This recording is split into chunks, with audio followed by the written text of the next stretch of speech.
Эми үй бүлө маселесинде эркектин мойнуна жүктөлгөн ошондой баягы милдеттүү түрдө жүктөлгөн важиптер боло турган болсо, дал ошондой эле аял затына дагы жүктөлгөн жоопкерчиликтер бар. Ошондуктан аял заты бейишке кире турган болсо, ошол бейишке кирүү мүмкүнчүлүгүн пайгамбар Мухаммад саллаллаху алейхи вассалам эри менен байлап койду. Бул дегени ошол эрине моюн сунган, итаат кылган, Кудайга моюн сунган, такыбалуу, солиха аял. Жараткан кудуреттүү Аллах Таала Кур'ан Каримдин аятында фас-солихату қонитатун хафизатун лил-гойби бима хафизаллах. Аллах Таала ушул аятында айтып атат, мындай солиха аял заты алар Кудайга сыйынган, Кудайдан такыба кылгандар. Жана ошондой эле Аллах аларды сактагандай, алар ошол күйөөсү бар жок кесте алардын намысын сактаган, жана ошондой эле мал мүлкүн сактаган, алардын аброюн сактагандар дейт. Эмне үчүн дегенде, баягы бизде белгилүү сөз бар эмеспи? Эркекти эр кылганда аял, жок кылып аны жер менен тегиз жер кылгандары аял деп айтылат беле.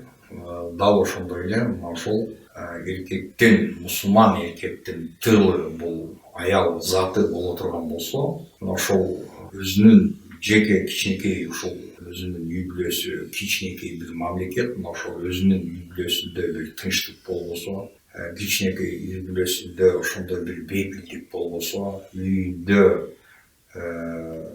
ар дайым ушундай бир бардак болуп тура турган болсо, албетте бул эркектин көчөдөгү, анын коомдогу ишмердүүлүгүнө сөзсүз түрдө бул климаттын таасири тиет. Сөзсүз түрдө тиет. Ошондуктан аял заты эркек үчүн мына ошондой баягы комфортный зонаны үйүндө жаратып бериши керек. Бул дегени эркектин мурду жагымсыз жакпаган ошондой бир жыт мурду жыттабаш керек. Эркек үйгө киргенде ошол эркектин кулагына жагымсыз болгон ошондой нерселерди укпаганы, угузбаганы, жана ошондой эле эркектин көзүнө жагымсыз болгон ошол үйдөгү бардак же болбосо үйдөгү беспорядок, тартипсиздикти мына ошондой жагымсыз сүрөттөрдү көрсөтпөш керек. Бул аял затынын мойнундагы милдети, эркектин алдындагы болгон милдети. Эркек менен аялдын ортосундагы укуктар тең бөлүнгөн. Бул дегени баягы тең укуктуулуу, анан баягы аялды басмырлоо, динде ушул адилеттүүлүк жок, эркек менен аялдын ортосундагы адилеттүүлүк жок деген мына ошол бул ислам динине болгон курдоомат деп айтсак болот. Эмне үчүн дегенде, ислам дини ушундай асыл зат, аял затын эң жогорку даражага көтөрүп, пайгамбарыбыз Мухаммад саллаллаху алейхи ва саллям айткандай, "Аль-джаннату тахта акдамил уммахат", бейиш энелердин кадамдарынын астында деди. Ушунчалык статусун жогору көтөрдү. Аял заты ислам динде аябай чоң укукка ээ, чоң укуктарга ээ, эне катары, аял катары. Ошондуктан мына ошол үй бүлөдөгү мусулман эркек өзүнүн мойнуна жүктөлгөн ушул баягы парз важиптерин жакшы ажыратып, билип, изилдеп, ошону үйрөнүп билип алса, аял заты өзүнүн мойнундагы ошол жоопкерчилик эмне болот жана эмне болбойт, мына ошол укуктарды жакшы үйрөнүп алып, мына ошол нерсени ишке ашыра турган болсо, мына ошол үй бүлөдө, урматтуу бүтүндар, чыныгы ушундай бейпилдик, чыныгы баягы Кур'ан Каримдеги Аллах субханаху айткандай "Литаскуну илейха" деп, ушул аял затындагы болгон аял заты үй бүлөдө болгон кезде мына эркек, чыныгы эркектин жүрөгүндө бейпилдик, тынчтык деген мына ошондой сезим пайда болот. Мына ошондой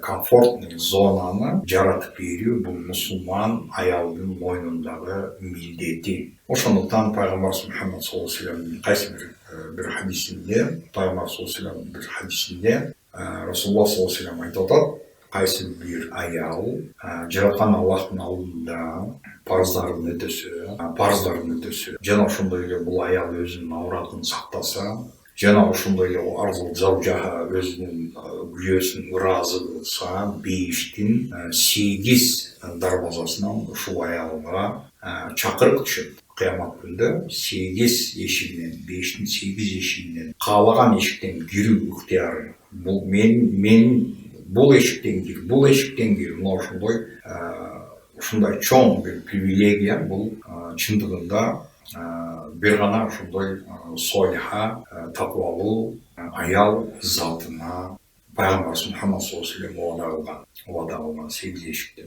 Аял күйөөсүнүн намысын тейлебеш керек, күйөөсүнүн мал мүлкүнө кыянат жасабаш керек, жана ошондой күйөөсүнө бул ишенимдүү, ушундай аябай чоң, күчтүү ушундай бир баягы негизди платформаны түзүп берүү, бул мына ошол акылдуу, данышман аял затынын колунан келе турган нерсе.